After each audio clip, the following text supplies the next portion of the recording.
about it. He's been talking about it, ranting about that one shot. I was with him, man. Why couldn't he land that, man? It was in the mid lane. They were fighting in the mid lane. Yeah. Well, I don't know. But it looks like we could possibly be jumping back into the game here, and it looks like we are. So, again, jumping into it, it's only under the 4-minute mark. The players got everything situated here and set up with that. So still, it looks like, too, you know, for both teams, they want to go ahead and just wait for this first objective to come up. Not all these level 4s online just yet. So as they go ahead and kind of wait for that, this is going to be crucial. Like I said, with this Terizla pick, you need that penalty zone available, but both junglers will go ahead and start this up for now. RRQ going to hold this up in front. This is what we see Fredrins do all the time, and pair it up with Luis. Not sure. Up top, Takashi doing some damage. Alien, going in for the Suns and right into the first blood. Now, Fraser's Wrath comboing together with the Retribution. TNZ will be stunned up earlier by Louise, and he'll be able to walk up and flickers out as well. With the power of nature still there, RRQ AKIRA, that's a turtle traded in for first blood. Yeah, first blood already, and look at this. FIREFLUX Esports actually want to put the pressure further on into the jungle, but I'm not sure if they're going to be able to accomplish much with this. RRQ pushing them back out, so with that, RRQ AKIRA gets the first objective, you know, great for them. But at the same time, the scaling here could start to happen for FIREFLUX Esports if they're not careful in the exchanges. A lot of just back and forth here. Gusta Lagusa trying to keep Sunshine there. Good damage as well by Louise. There's Pure Destruction. Not connecting. Gusta still able to evade away from it here. As Sunshine goes for the shove in the bottom lane, trying to go for that gold crab that Louise is holding onto. But so far, Gusta Lagusa has been losing out on the trade. Sagan, though, trying to go for the astral shot. But will not be able to find it now, only just helping Gusta Lagusa to get the gold crab, and he will be able to secure it. I think it's what you do, man. You know, you just give that best experience to both gold laners if you can here. But Claude, I would say specifically, really needs that time to build up. Got to get those, you know, 3-4 items, the trinity, if you will, for the Claude to really shine in some of these team fights. Because again, with the lineup that FIREFLUX Esports has, they can actually try to negate a lot of the overloaded damage from a Blazing Duet if they're all positioned correctly. And it's also just a little bit, I guess you have to say, for the entrance from Gusta Lagusa has to be very crucial and on point. Okay, great echo. Revealing Alien and Rosa. And King walks up just like that, but still very, very slow game here. In the 6th minute, only 1 kill. They're both still looking to go for these trades, and we do take a look. We do have a look here at the in-game equipment, where it's going to be a corrosion scythe rush for the side of Sunshine. It's a bit different for Gusta Lagusa. He wants to go for the warrior boots first, but both teams are already trying to go for the second turtle of this game. King first onto with Takashi right there. Numenum Blast going to be charged in by Apex. The flicker as well, but he doesn't find it. Good stun over, but King is still able to get the retribution down. Now with a wild charge, stunning 2 members by Louise. That's only a final slash onto King, and TNZ is caught all alone. Takashi will decide to back away, and RRQ AKIRA, super disciplined, takes the dub and walks off. Very disciplined. Alien, I don't think he's going to really accomplish much. You know, he did get that early kill, but right now for RRQ AKIRA, holding on to those 2 turtles, get the objective, and like you said, discipline route.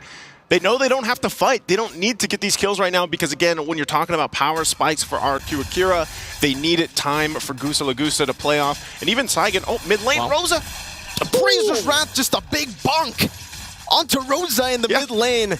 Will be their first kill of the game, RRQ AKIRA. All right, now they're on the board, right? They got the objectives, they got a kill. Look at the damage already coming out from Saigon, 1 shot. Wow. Able to take almost half the HP away here. So this could also just be in a way, hold on, get the flicker out. Good maneuvers as well. The penalty zone used up, and it was delayed quite a bit there by the Shield Unity clash. DPC. Or crash, rather. TNZ not able to really find the value there. Meanwhile, King in the bottom lane wants to go for a little bit of pressure down onto Sunshine. They will be able to do that just with the Astral Echo. And man, RRQ AKIRA, they might be caught by the flanks here. Diversion plays to the back lane, and now it's going to be Gusta who's going to be caught even with the Purify. Apex 47 gets rid of him with the help of Rosa and TNZ. King won't be able to prolong this team fight. Alien has rotated from the XP lane, and it seems for both teams they will disengage once again. RRQ AKIRA trying to defend in the bottom lane with a wave already shoving back to them. 4 members of FIREFLUX still here in the bottom side of the map, but King Wants to walk with the Sunshine, goes in for the Retribution, Astral Sphere connects as well. TMZ trying to go for the backup as well. The Purified there will not work for him. It's a wild charge straight to the back to find Sunshine. And it's now a yin-yang reaction to be used Takashi. up. King gonna go on for the stacks of Appraiser's Wrath. Apex 47 able to displace himself. Takashi with a penalty zone. Locks them in the back line, and Takashi will be able to get that one kill on the board. Apex forced to run away up top. Vengeance forcing a blazing duet now. Alien seems like he's comfortable still going for that trade. Man, Takashi just taking a journey down to the bottom lane, and now they're going to take the journey up here to the top as the third turtle of this game is up. They could possibly just go ahead and go 3 for 3 with the objectives. They're going to be forced back. TNZ stopped. Full neutral objective control for RRQ AKIRA. And just like we saw in turtle number 1, turtle number 2, they're utilizing the turtles, taking it slow, and then going back. Alien still has a little bit of spice and gets barrier down. Louise trying to go for an angle of attack here. The Vengeance will be able to be used up, but the taunt catches him, and Alien still is able to get out, gets that Vengeance, a cheeky little one onto the green camp, and RRQ AKIRA push the pace now up top, trying to go for the turrets. 3 turtles, 1 big turret for RRQ AKIRA in the first 9 minutes. Yep, you can already see that second item picked up here now for Gusta Lagusta. Has the DHS alongside the Golden Staff. Working on the next one. Meanwhile, Sunshine's still working, but look at this. Luis gets a 2-man wild charge straight into the blazing duet, but the final slash catches them all. Rosa, yin-yang reaction still in the back line, dealing so much damage as Sunshine joins in the fray. Takashi gonna be flanked by Sunshine. It'll only give Rosa some more time to go for a creative angle. Diversion into the back. King gets spotted out, brought back again by the yin-yang reaction into the spears of Sunshine. What a diversion. This is what we were talking about in the draft. As we take a look at the replay here, look at this initiation. RRQ AKIRA wanted to fight here and talk about a Spear of Destruction from Sunshine also to join the fight. And watch as that diversion is going to be used. We don't get a look at it, but it was cut. It cut off the retreat from RRQ AKIRA. Again, FIREFLUX Esports really utilizing this lineup that they have. And so this, I feel like, you know, they were kind of falling behind a little bit from RRQ AKIRA, getting the lead, especially the objectives. But now they've been checked. They don't want to actually continue to make a wrong move like that. You know, they initiated again with a wild charge that they had available to them.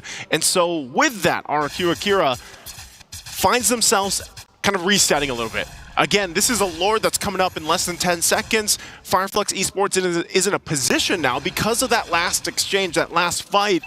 They're good to fight this off if they want to. And it looks like if they want to get a kill early on before they even commit to this first Lord fight, they could surely do that. They're waiting. Also, Alien is almost going to have that flicker available just a couple seconds. We've seen it time and time before. The Arlot can start and win a fight just with initiation. But Lord's already going to be started up by King. And you can see that half health. This is what we see all the time with these Fredrin picks, but FIREFLUX Esports will get in position here.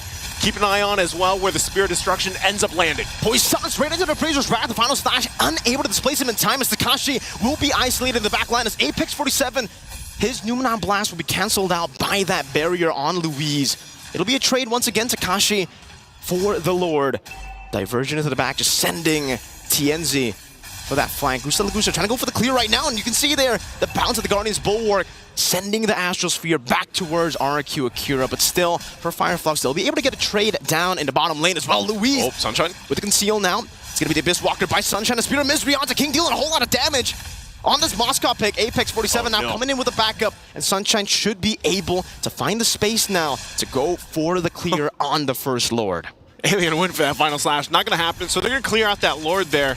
But you could see that damage already coming out from Sunshine. Did just pick up the DHS, I believe it was, as well to kind of round up his 3 core items that he needed. Let's take a look. Okay, Corrosion Scythe, he's got the DHS and the Golden Staff now.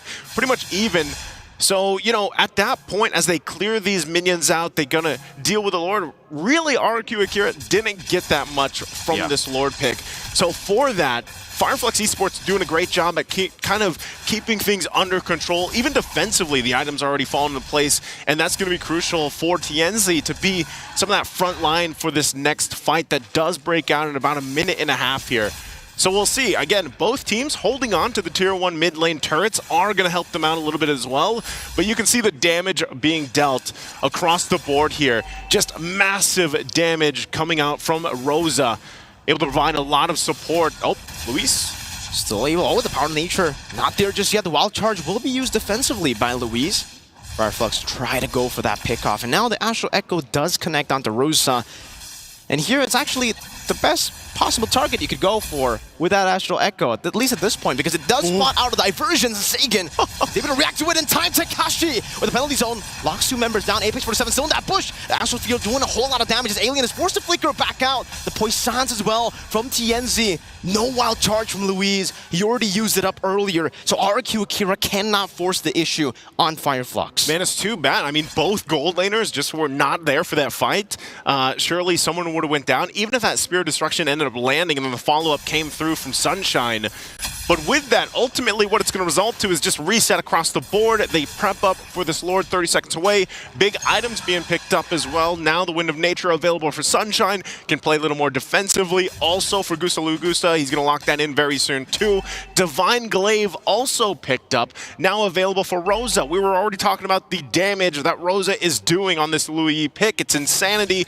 And now with the Divine Glaive, it's going to hurt even more. So RRQ AKIRA, they kind of have to be conscious of that, right? Because diversion play and then the whole interaction, I forgot what Wolf called it, the double vacuum. Vacuum? Yeah. Double vacuum, that yin and yang effect. Also on the other side, you can see RRQ AKIRA. They've got the immortality locked in now, a glowing wand for Saigon.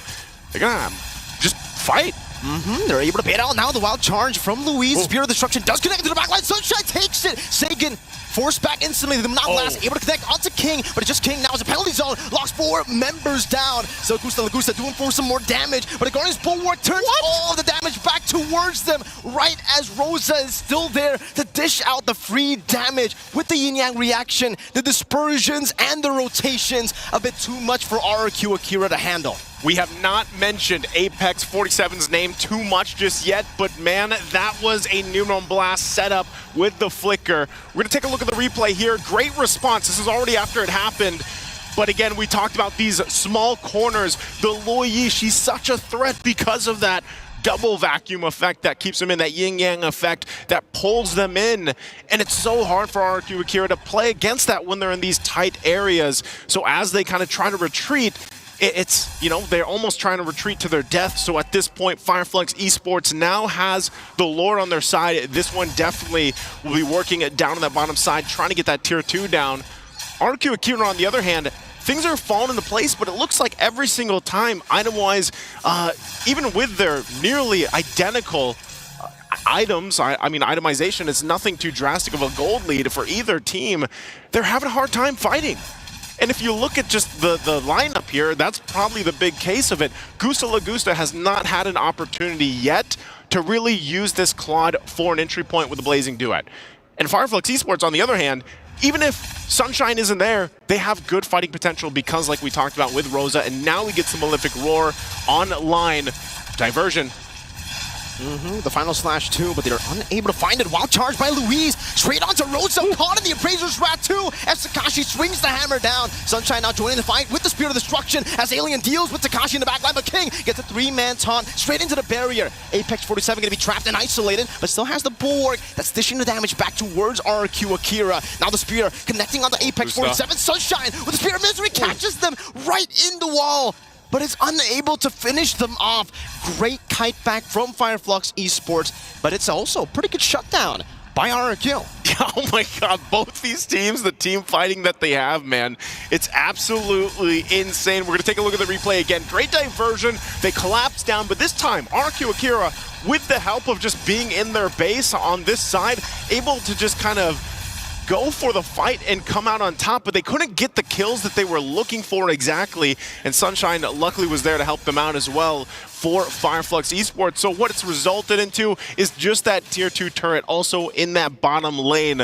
Both teams, you know, holding on to nearly the same amount of pressure when it comes to these itemizations, but the lineup, like I said, with FIREFLUX Esports, so far Sunshine has been really hard to get to, and you can see the damage he's even doing to Luis, man. Once he picked out the Malefic Roar, he's already a huge threat, even to Luis, even to Takashi, when they try to initiate with this. I mean, look at the damage taken. You know, and TNZ, like we said, he was getting, he was playing real up front, mid lane. Takashi chain CC, penalties on account of them now blast, but it still goes through and it catches the right to the final slash. Sunshine with a Spear of Destruction to the RRQ, AKIRA. 2 members taken down, and the Lord enhanced this time. Will be spawning in the game. Tianzi will be able to go in with the shield unit. He's zoning the back line away from the minion waves. That's going to be crashing down. The final slash of his place. King right now is asking Rosa with the yin-yang reaction, taking Lagusta out of the fray, out of the play, and out of the land of Dawn. As King tries desperately to go for the 3-man taunt. He does, but he'll pay for it with his life. That's it. Sunshine and the Mistwalker to the front again to crack that base open, and it's game 1 over to FIREFLUX. And FIREFLUX Esports will take it game number 1